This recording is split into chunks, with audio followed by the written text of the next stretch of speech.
రామ్ గోపాల్ వర్మ గారు సెన్సేషన్ కోసం ఏదైనా చేస్తారు. సో పొలిటికల్గా అయినా సరే, ఫిలిం అయినా సరే, ఏ సర్టిఫికేట్స్ అయినా ఏదైనా చేస్తారు. సో ఆ సబ్జెక్టులు మీ పొలిటికల్ వైజ్ మీ వరకు వచ్చినప్పుడు మీకేం అనిపించట్లేదా? అంటే ఎందుకు ఈ గొడవలు ఎందుకు అనిపించట్లేదా? లేకపోతే ఇవి ప్రజల్లోకి వెళ్ళాల్సిందే అనిపిస్తుందా? మీ ఫీలింగ్ ఏంటి అసలు యాక్చువల్లీ మూవీస్ గురించి? గొడవ కావాలని తీసుకున్నదండి, మీరేమో గొడవ ఎందుకు అనిపించట్లేదా అంటే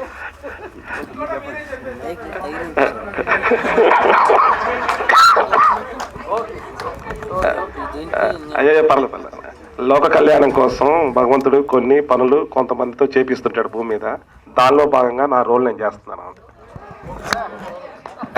సార్ కిరణ్ కుమార్ గారు, ఇంకొక క్వశ్చన్ అండి. సార్ 29th డేట్లో ఒక పెద్ద సినిమా రిలీజ్ అవుతుంది, డెవిల్ అనే సినిమా. మీకు థియేటర్లు ఎన్ని దొరుకుతున్నాయి? ఎన్ని థియేటర్లు రిలీజ్ చేస్తున్నారు ఆంధ్ర తెలంగాణ కలిపి? ఒక్క సినిమా కదా రిలీజ్ అవుతుంది, ఒక్క సినిమానే కదా. ఇంకా ఉంది. పర్లేదు, ఎప్పుడైనా కానీ ఎవ్రీ ఫ్రైడే 3 మూవీస్కి స్పేస్ దొరుకుతుంది 2 రాష్ట్రాల్లో. అది కోఆర్డినేట్ చేసుకొని చక్కగానే మంచిగా రిలీజ్ చేద్దామనే ప్లానింగ్. ప్యాకేజ్ ఎక్కువ, దాసరి కిరణ్ కుమార్ కింద రెమ్యునరేషన్ ఎక్కువ. క్వశ్చన్ టు దాసరి కిరణ్ కుమార్ ఇచ్చిన రెమ్యునరేషన్ ఎక్కువ. ఒక్కసారి చెప్పారని అయినా మరి ఒకసారి అడగరా? వర్మ గారికి వైఎస్ఆర్సీపీ ఇచ్చిన ప్యాకేజ్ ఎక్కువ, దాసరి కిరణ్ కుమార్ ఇచ్చిన. మీకు లాస్ట్ టైం ప్రభాన మీకు చెప్పా, ఇదే ప్రశ్న ఎవరో వేశారు చెప్పా.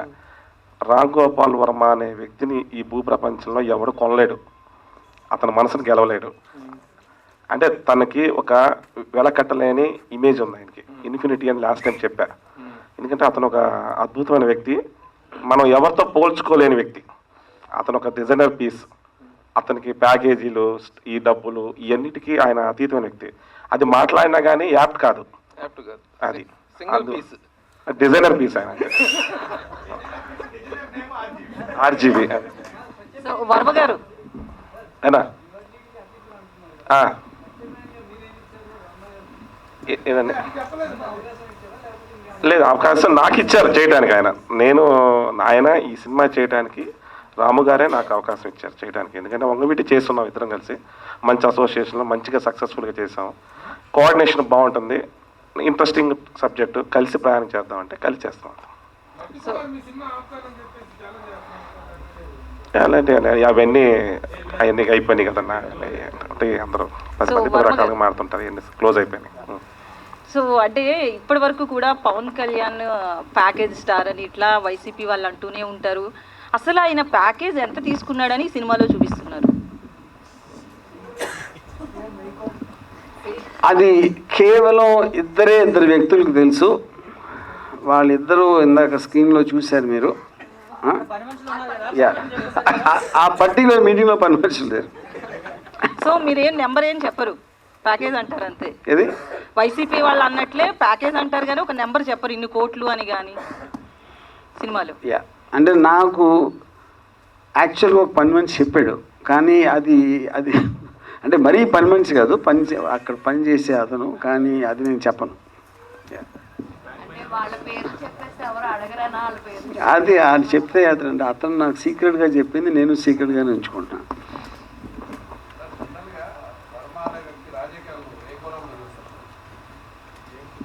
లో యాంగిల్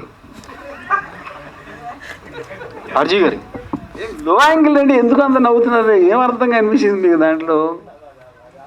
ఏదో యా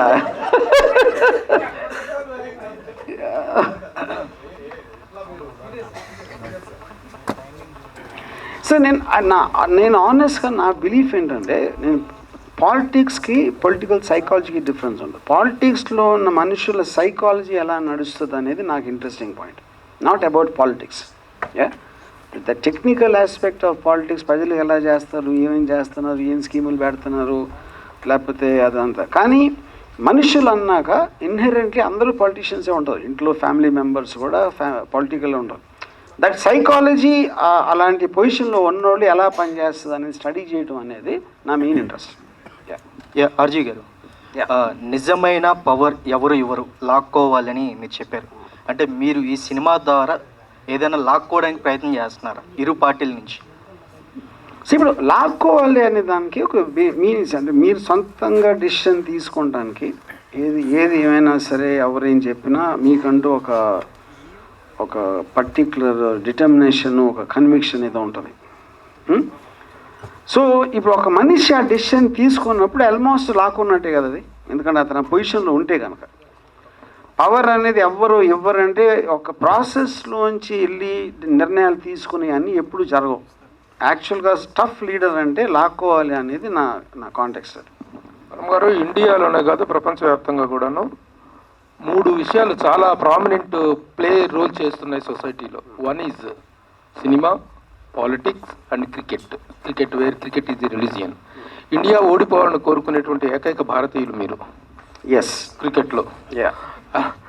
అలాగే సినిమా అనేటువంటి దాని పట్ల మీకున్న యాటిట్యూడ్ ఏంటో అది తర్వాత చెప్తారు. కానీ అలాగే పాలిటిక్స్, రెస్పాన్సిబుల్ సిటిజన్గా నేను ఓటు వెయ్యను అని స్టేట్మెంట్ ఇచ్చారు మీరు. రెస్పాన్సిబుల్ సిటిజన్గా how responsible you are to give the statement అని అడిగితే ఏం చెప్తారు?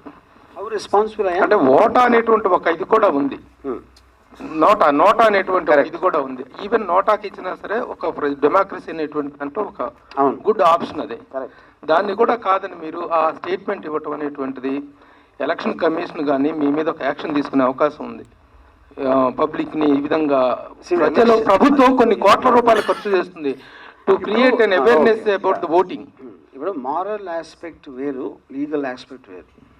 నేనేమో I'm very immoral person, you know.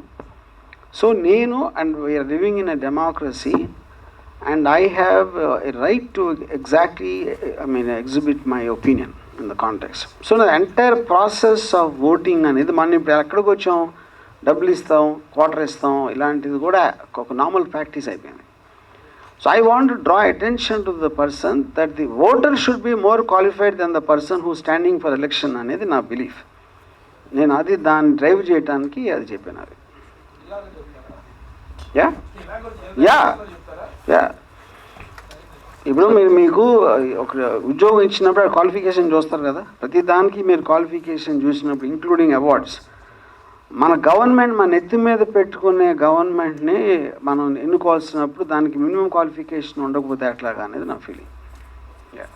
Sir, Telangana CM Revanth Reddy గారు చంద్రబాబు నాయుడుకి విధేయుడు. ఆయన మీకు ఫోన్ చేసి ఈ సినిమా గురించి అని అడిగారు. ఒకవేళ అడిగితే ఈ సినిమా గురించి స్టాప్ చేస్తారా? రేవంత్ అని గో వెరీ లాంగ్. 10 ఏళ్ళ నుంచి పరిచయం. ఎప్పుడు కూడా నేను లక్ష్మీ ఎన్టీఆర్ చేసినప్పుడు కానీ ఇప్పుడు కానీ టాపిక్ కూడా అట్లా నా దగ్గర. సార్, ఆర్జీవి గారు ఒక్క క్వశ్చన్ అండి. మీరు సోషల్ మీడియాలో చాలా యాక్టివ్గా ఉంటారు, చూస్తుంటారు, అబ్జర్వ్ చేస్తుంటారు సొసైటీని. కేటీఆర్ని కూడా చాలాసార్లు పొగిడారు, బాగా చేస్తున్నారు తెలంగాణలో. కేసీఆర్ గవర్నమెంట్ ఓడిపోవడానికి, రేవంత్ గెలవడానికి 3 ఫ్యాక్టర్స్, ఇంపార్టెంట్ ఫ్యాక్టర్స్ ఏమనుకుంటున్నారండి మీ ఒపీనియన్లో, మీరు అబ్జర్వ్ చేసిన దాంట్లో? సోషల్ నాకు డిఫరెంట్గా అది అబ్సల్యూట్ నాకు తెలియదు. ఎందుకంటే నేను ప్రజలు ఏం ఫీల్ అవుతున్నారో నేను పట్టించుకున్నాను. నేనేం ఫీల్ అవుతున్నా ఆలోచించడానికి నాకు టైం లేదు. చాలా అంటప్పుడు ఎందుకు ఒకళ్ళకి ఓటు వేస్తారు ఇయ్యరు అనేది నాకు జీరో అండర్స్టాండింగ్. సార్, మీరు ఎలక్షన్లో పోటీ చేయనున్నారు. ఏ పార్టీ తరపున రేపు ఆంధ్రప్రదేశ్లో ప్రచారంలో పాల్గొనబోతున్నారంటే ఎవరి తరపున, ఏ పార్టీ తరపున ప్రచారంలో పాల్గొంటున్నారు? పార్టీ ఈ సినిమా రూపంలో ప్రచారం చేస్తారు ప్రత్యక్షంగా. నాకు పార్టీ అనేది నాకు తెలియదు. ఇందాక చెప్పాను నేను వైఎస్ జగన్ అంటే నాకు పర్సనల్ అభిప్రాయం చాలా పాజిటివ్గా ఉంది. ఎక్సెప్ట్ ఫర్ దట్ నేను ఎవరికి ఓటేయను అని చెప్పను, నేను ఓటేయను. హలో, సేమ్ భారతి మేడం లాగా ఉండే క్యారెక్టర్ని ఎక్కడి నుంచి తీసుకున్నారు? భారతి మేడం లాగా ఉండే క్యారెక్టర్ అట్లానా? She's actress from Kerala, Manasa Radhakrishnan అని.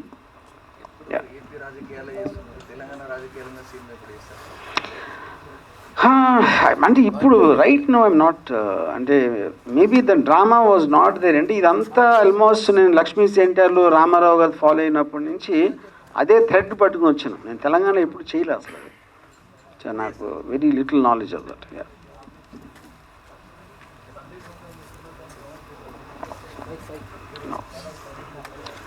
నేను ప్రమోట్ చేయలేదు చెప్పాలి. సందీప్ అసలు యానిమల్కి ఎవరి ప్రమోషన్ అవసరం లేదు. అది block buster hit. In fact 99% of the critics చాలా బ్యాడ్ రివ్యూస్ ఇచ్చారు. అది ఆల్రెడీ ఆడియన్స్ సూపర్ ఇచ్చారు, దాని ప్రమోషన్ ఉంది. ఆర్జీవి గారు, ట్విట్టర్లో ఎవరికి జగన్ గారు మీరు చేయొచ్చు, ఆయన టికెట్ గురించి చూడాల్సిందే. ఏది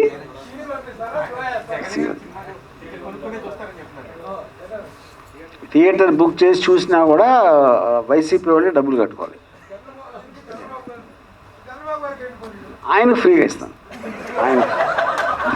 ఆయన ఇంట్లో తీసుకెళ్ళి నేనే చూపిస్తాను స్వయంగా. ఆర్జీ గారు, వన్ లాస్ట్ క్వశ్చన్. మీరు మీరు ట్విట్టర్లో ఒక పోస్టర్ రిలీజ్ చేసి ఆడియన్స్ని క్వశ్చన్ అడిగారు.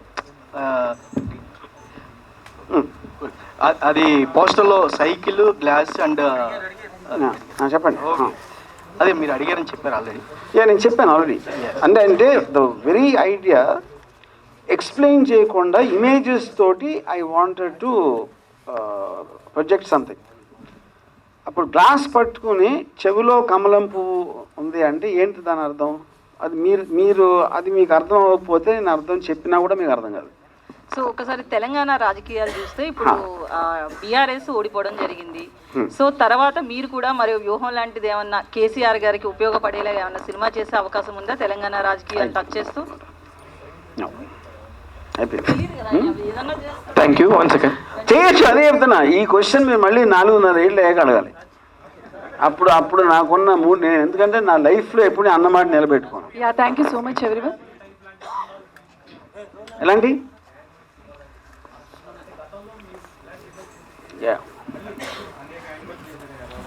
యానిమల్ ఆల్రెడీ వచ్చేసిందండి. ఇంక మళ్ళీ యానిమల్ లాంటిదంటే సరే బ్రో, నేను చాలాసార్లు నా సినిమా నేను సత్య గురించి చెప్పాను.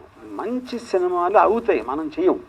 మనం సినిమాలు తీయగలుగుతాం, అవి మంచిగా చెడ్డగా అనేది రిలీజ్ అయ్యాక ఆడియన్స్ చేస్తారు. సో దాన్ని నేను జ్యోతిష్కొని ఇప్పుడు చెప్పను. రైట్. లేదు no. Thank you so much everyone. మళ్ళీ ఎలక్షన్స్ టైంకి నా మూడ్ బట్టి అప్పుడు ఉన్న పరిస్థితి బట్టి. Thank you.